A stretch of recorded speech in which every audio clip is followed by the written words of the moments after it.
Pan oeddwn i'n ifanc, roedd gen i chydig bach o obsesiwn gyda thân. Colcerth, tan gwyllt, canhwyllau unrhyw fath o dan. A fedrai weld y chwilfrydedd a'r diddordeb yna yn fy mhlant fy hun heddiw. Pan fod canwyll yn cael ei gynnau neu dan agored yn rhywle, mae yna ryw chwiw ynyn nhw sy'n eu tynnu nhw yn nes at y tân. Mae tân neu fflamau yn ffenomenon rhyfedd. Ar un wedd, mae'n harddyrolwg, mae'n gynnes ac yn gysurlon. Yn dychymyg o stafell fyw berffaith yng nghanol gaeaf. Mae'n siŵr bydde yna dan glo yna. Mae'n rhywbeth sy'n enyn teimlad cyfforddus, hyd yn oed teimlad o nostalgia cynnes. Ond mae yna ochr arall i dan hefyd. Mae'n rymus, yn beryglus, ac yn y dwylo anghywir yn gallu dinistrio. Yn y Beibl, mae cymeriad Duw yn cael ei ddisgrifio fel tân mewn sawl man. Ac yn sydyn heddiw, dwi am gymharu 2 o'r hanesion hynny a gweld sut mae'r 2 hanes yn dangos 2 wedd bwysig o gymeriad Duw. Mae Duw yn defnyddio tân yn aml i ddangos ei bŵer a'i awdurdod. Yn yr Hen Testament, yn Exodus 19, mae Duw yn cadarnhau awdurdod y 10 gorchymyn drwy dan.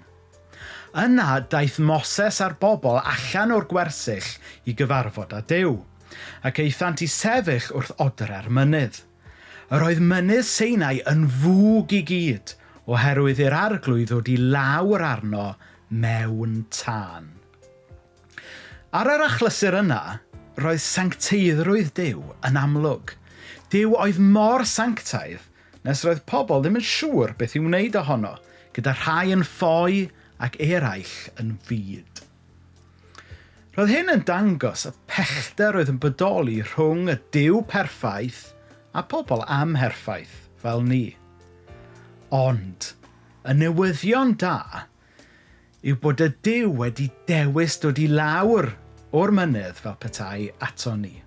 Fod y pellter oedd rhwng Duw a ni wedi wneud yn agos drwy gariad Duw yn Iesu Grist. Ac felly mae'r hen hanes yma ynglŷn â thân Duw ar Fynydd Sinai yn cael ei ateb yn y Testament Newydd, gyda hanes y Pentecost, gwyl i ni'n ei gofio amdano amser yma o'r flwyddyn. Yn Actau Pennod 2, mae Duw yn cadarnhau ei awdurdod fel ar Fynydd Sinai drwy ddanfon tân. Ar ddiwrnod dathlu gwyl y Pentecost, roedd pawb gyda'i gilydd eto. Ac yn sydyn dyma nhw'n clywed sŵn o'r awyr fel gwynt cryf yn chwythu drwy'r ystafell lle roedden nhw'n cyfarfod. Ac wedyn roedd fel petai rhywbeth tebyg i fflamau tân yn dod i lawr ac yn gorffwys ar ben pob un ohonyn nhw. Dyma pawb oedd yno yn cael ei llenwi ar ysbryd glân. Nawr oedd yna wahaniaeth pwysig rhwng y tân yn yr Hen Testament a'r tân ni'n gweld yma yn Pentecost. Ar Fynydd Sinai, roedd tân wedi dod i lawr mewn lle arbennig i gyfathrebu gyda pobl arbennig. Ond nawr, roedd y tân yn dod i lawr ar bawb oedd â chalon a meddwl agored i gredu. Pawb o bob cenedl, iaith a chefndir. Fe ddaeth y Duw mawr a phell yn dduw agos a phersonol.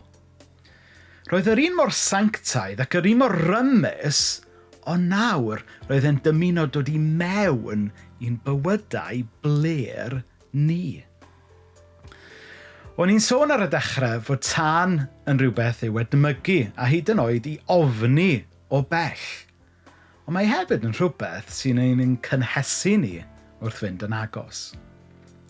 Falle fod rhywun sy'n gwylio hwn yn rhywun sy'n edrych ar dan Duw o bell heddiw. Falle bod chi'n gallu gweld y tân yma ym mywyd yr eglwys. Falle bod chi'n gallu i weld y mywyd rhywun arall. Ond am ba bynnag reswm, i chi'n cadw'n bell oddi wrth y tân yma. Falle bod chi'n ofn y tân. Falle bod chi'n meddwl bod e jyst ddim i chi. Ond un o'r pethau mae hanes y Pentecost yn dangos i ni yw mae dymuniad Duw yw dan ddod i fyw ym mhob un ohono ni. Pan i chi'n meddwl be mae tân yn gwneud, mae hynny'n ffordd hyfryd iawn i feddwl am Dduw. Ar un llaw, mae tân yn puro. Mae e'n llosgi ffwrdd yr hen i roi cyfle i fywyd newydd dyfu. Ar y llaw arall, mae e'n cynhesu, yn cysuro, ac mae hefyd yn rhoi nerth ag egni. Felly fy her i chi heddiw yw hyn. Ydych chi'n fodlon ar dim ond edrych o bell ar dan Duw? Ych chi'n hapus i edrych ar bell ar dan Duw y mywydau pobl eraill? Neu, wnewch chi gymryd cam o ffydd heddiw a gwahodd Duw i danio'i fflam yn eich bywyd chi? Gweddiwn.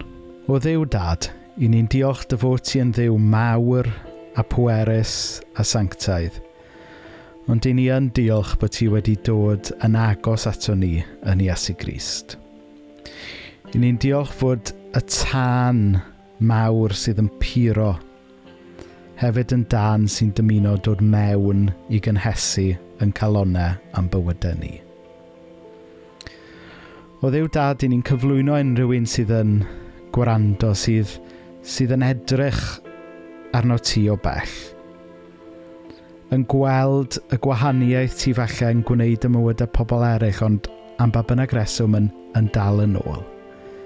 Wel, o Dduw Dad, i ni'n cyflwyno'r bobl yna i ti nawr, ac i ni'n gofyn i ti gynorthwyo pob un ohono ni i dderbyn ti a dy dan di mewn i'n bywydau ni. I ni'n diolch bod ti'n Dduw sydd yn puro, yn Dduw sydd yn cael gwared o'r drwg mwyn rhoi lle i dda, ond i ti hefyd yn Dduw sydd yn cynhesu ac yn cysuro hefyd.